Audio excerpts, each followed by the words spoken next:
ஒரு ஏசியை வாங்கி சட்டு புட்டுன்னு வீட்டுக்கு மாட்டி விடுவான். 1 டன் வாங்குறதா 1.5 டன் வாங்குறதா, டன்னா 1 டன்னா, 1 டன்னா 1 டன்னா, இது மாதிரியான பெரிய சந்தேகங்கள் நமக்குள்ள இருந்துகிட்டே இருக்கும்.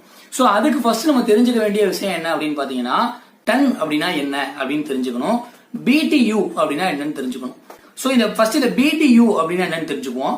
இது வந்து பிரிட்டிஷ் தெர்மல் யூனிட் அப்படின்னு சொல்லுவாங்க. இந்த BTU அப்படிங்கறத எத்தனை ஒரு கால்குலேஷன் தெரிஞ்சது அப்படின்னா, நம்ம ஆட்டோமேட்டிக்கா என்ன பண்ணிடலாம் அப்படின்னா, எந்த ஏசியை வாங்கி எந்த ரூமுக்குள்ள மாட்டலாம் அப்படின்றத நம்ம கண்டுபிடிச்சிடலாம்.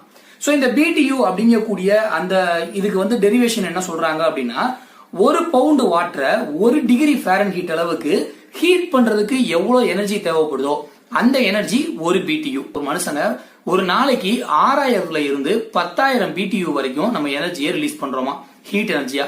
சோ நம்ம பாடி டெம்பரேச்சர்னால நம்மளை சுத்தி இருக்கக்கூடிய சரௌண்டிங்ஸுக்கு நம்ம கொடுக்கக்கூடிய வெப்பம் 10,000 BTU வரைக்கும் இருக்கு அப்படின்னு சொல்றாங்க.